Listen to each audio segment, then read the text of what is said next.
नमस्कार दोस्तों, आप सबका स्वागत है आपकी अपनी कक्षा में। आशा करते हैं आप लोग स्वस्थ होंगे, मस्त होंगे, बढ़िया तैयारी कर रहे होंगे। आज आपके लिए बहुत ही महत्वपूर्ण कक्षा लेके आए हैं, जो कि ये हिंदी साहित्य सरल इतिहास चल रहा है। इतिहास की सीरीज चल रही है, जो कि बहुत ही महत्वपूर्ण है किसी भी परीक्षा के लिए, टीजीटी, पीजीटी, जीआईसी, एलटी, चाहे वन लाइनर हो, चाहे ऑप्शनल हो या लिखित परीक्षा, दोनों के लिए बहुत ही महत्वपूर्ण है। ठीक है, चलिए। और शुरुआती तौर पर अगर कोई विद्यार्थी तैयारी कर रहे हों हिंदी साहित्य का, तो ये इस बुक को पढ़ना चाहिए, इस बुक को उनको ले लेना चाहिए। बहुत छोटी है, बहुत कम दाम में है और बहुत ही अच्छी है। आप पूरे इतिहास को, हिंदी साहित्य को ये आराम से समझ सकते हैं। तो चलिए चलते हैं। इससे पहले 15 कक्षाएँ हो चुकी थी। आपने अगर वो कक्षाएँ नहीं देखी है तो इसी वीडियो के डिस्क्रिप्शन में आपको वो कक्षाओं की प्लेलिस्ट दे दी गई है। वहाँ से आप क्रमवार इतिहास की जो कक्षा है वो देख सकते हैं। चलिए, तो आज की ये कौन सी कक्षा है? 16वीं कक्षा है। ठीक है, रीतिकाल चल रहा था। रीतिकाल में हम रीत सिद्ध तक पढ़ चुके थे। आज हम पढ़ेंगे रीत मुक्त। गंग कवि तक हम देख चुके थे, आज हम पढ़ेंगे रीत मुक्त कवि। ठीक है, और उन कवियों में सबसे महत्वपूर्ण घनानंद है। ठीक है, रीत मुक्त में हम पढ़ेंगे घनानंद जी को। चलिए चलते हैं अपनी कक्षा की तरफ। घनानंद का जन्म 1673 से 1739। जन्म समय आप खास करके ध्यान दें, क्योंकि जन्म समय से प्रश्न बनते ही बनते हैं। ठीक है, परीक्षाओं में इसलिए इस बात पे जोर दिया जाता है कि आप जन्म समय ध्यान में रखें, क्योंकि जन्म समय कवियों का क्रम या फिर उनकी जन्म कब हुआ मैच करने के लिए आ जाता है, मिलान करने के लिए। तो ये चीज़ आप ध्यान में रखें। तो घनानंद का जन्म कब हुआ? 1673 में। इनका जन्म 1673 के आसपास हुआ और 1739 में ये नादिर शाह के सैनिकों द्वारा मारे गए। ठीक है, सुजान सागर और सुजान संबोधन के आधार पर किंवदंती है कि सुजान नामक वेश्या से वो प्यार करते थे। और ये जो इनकी दो रचनाएं हैं, सुजान सागर, सुजान संबोधन, बहुत ही महत्वपूर्ण है। ठीक है, और एक नाम की जैसे कई रचनाएं हैं, जैसे सुजान नाम से रीतिकाल में कई रचनाकार ने लिखा है। तो आपको इससे रिलेटेड एक वीडियो डाली गई है महत्वपूर्ण तथ्य करके, एक नाम जैसे कई रचनाएं, तो वहाँ से आप देख सकते हैं रीतिकाल में जितनी रचनाएं हैं सुजान नाम से, हमने वहाँ एक कलेक्ट करके एक वीडियो बनाया, आप वहाँ से और देख सकते हैं सुजान नाम से और कौन कौन सी रचनाएं हैं। चलिए आगे देखते हैं। विराग होने पर वे वृंदावन चले गए और वैष्णव होकर काव्य रचना करने लगे। तो वो वृंदावन गए तो किस संप्रदाय में दीक्षित हुए थे? निम्बार्क। ठीक, ये प्रश्न पूछा ही जाता है। ठीक, चलिए आगे देखते हैं। 1739 में नादिर शाह के सिपाही ने इनसे जर जर जर 3 बार सोना सोना सोना मांगा। इन्होंने 3 मुट्ठी धूल उठाकर उन्हें कहते हुए कहा, रज रज रज, धूल धूल धूल। इस पर क्रुद्ध होकर सैनिकों ने इनके हाथ काट डाला। तो उन्होंने रज रज सोना मांगा, इन्होंने धूल उठा के 3 मुट्ठी फेंक दी, रज रज रज, धूल धूल धूल। तो ऐसे इनकी बात से क्रोधित हो गए सैनिक, तो इनका क्या किया? हथौड़े काट दिए। ठीक, मृत्यु के समय वे ये सुजान को नहीं भूल सके। कहा जाता है कि मरते समय उन्होंने अपने रक्त से यह कवित्व लिखा था। ठीक है, कौन से कवित्व लिखे थे भैया? अपने रक्त से, वो भी कवित्व लिखा है। बहुत दिनान की अवधि आस पास परे, अरे अब रन परे हैं उठ जान को, कही कही आवन छबीले मन भावन को, गही गही राखत हैं दय दय सन मान को।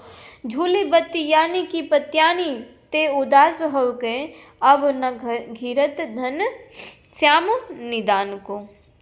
आगे देखते हैं। आधर लगे हैं आन करी कै पयान प्राण, चलत चाहत चलन ये संदेशो ले सुजान को। घनानंद के प्रमुख ग्रंथ और कौन कौन से हैं? सुजान सागर, सुजान संबोधन, विरह लीला, कोकसार और रस केलवल्ली और कृपा कांड हैं।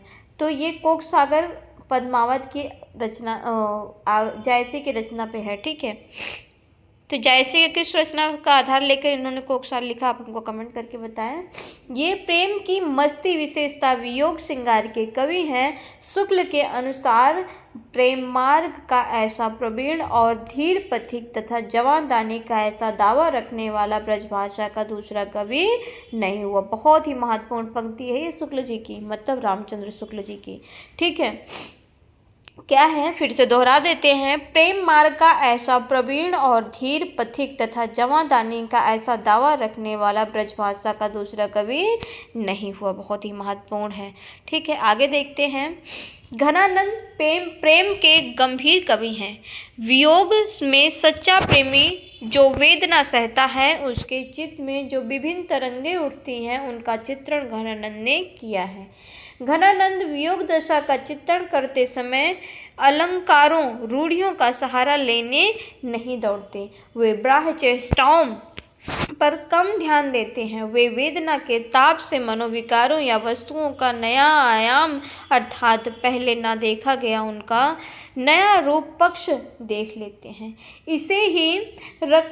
इसे ही ध्यान में रखकर शुक्ल जी ने इन्हें लाक्षणिक मूर्तिमत्ता और वियोग वैचित्र का ऐसा कवि कहा, जैसे कवि उनके 2.25 वर्ष बाद छायावाद काल में प्रकट हुआ।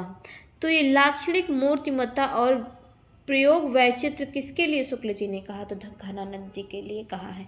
ये चीज़ आप ध्यान में रखें। ठीक है, आगे देखते हैं। छायावाद के आलोचक इसी से परिचित में अपरिचित सौंदर्य का उद्घाटन कहते हैं। सच पूछिए तो सच्ची कविता और कविता ही क्यों सच्ची कला साधना का यही लक्षण है। घनानंद घड़ी यानी घड़ी क्षण को भाग उघरी यानी खुले भाग्य वाली कहते हैं। हव है शो घड़ी भाग उघरी। वे आँखों में उजाड़ बसे रहने वाले की बात कहते हैं। क्या कहते हैं, देखिए। उज्जरन बसी है हमारी अखियन देखो। शुक्ल जी ने देखा था कि घनानंद ने प्रेम की अनिर्वाचनीयता की व्यंजना विरोध मूलक वैचित्र की प्रवृत्ति के आधार पर की है। जैसे झूठ की सच्चाई छक्यो त्यों हित कचाई पक्यों ढकी उघरती खेबो लहत है। आगे देखते हैं। यह कोरी कलात्मकता नहीं, घनानंद की रचनात्मक शक्ति यह है कि सारी कलात्मक शक्ति श्रोता पाठक के हृदय की मार्मिकता में वह पर्यावसित हो जाती है। इसीलिए घनानंद कलाकार हैं, कलावादी नहीं। बहुत महत्वपूर्ण पंक्ति है। तो घनानंद कलाकार हैं, कलावादी किसने कहा है, त्रिपाठी जी ने कहा है। घनानंद की कविताओं में यह कलात्मकता सहजता में ही ढल जाती है। तब उसमें वियुक्त हृदय की विवश चित्कार सुनाई पड़ती। ऐसी कविताएं प्रायः प्रिय की निष्ठुरता की बात करती हैं। इस उत्कट और उन्मादी वियोग के कारण ही घनानंद पर सूक्तियों का प्रभाव देखा जाता है। कान्ह परे बहुतायन में इकलौनुक वेदन जान कहाँ तुम।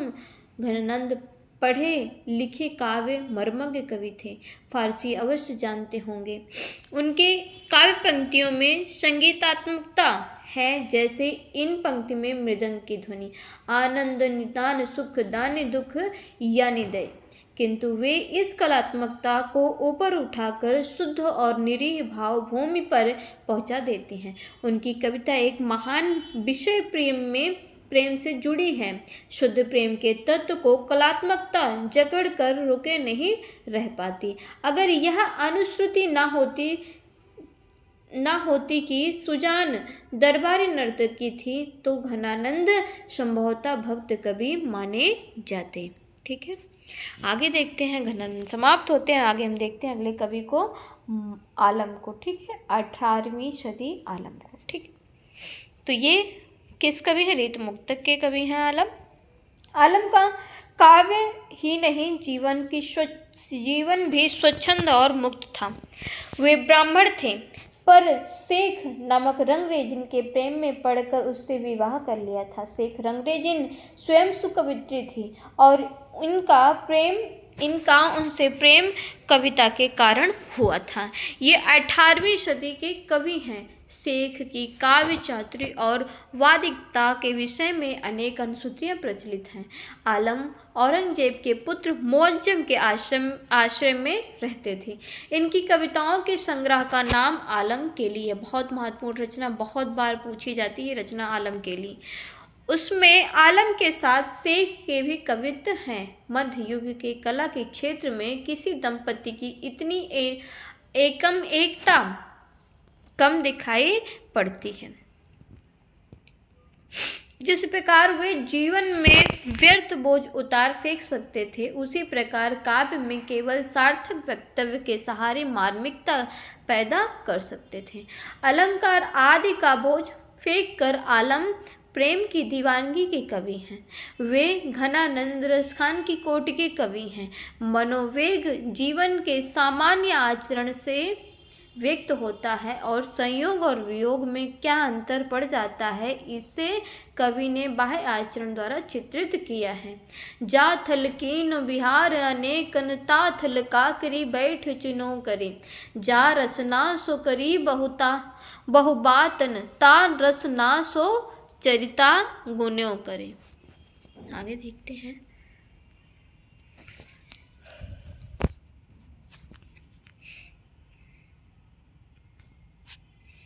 तो PDF थोड़ा सा सही नहीं है, तो आज की कक्षाएं यहीं तक लेंगे।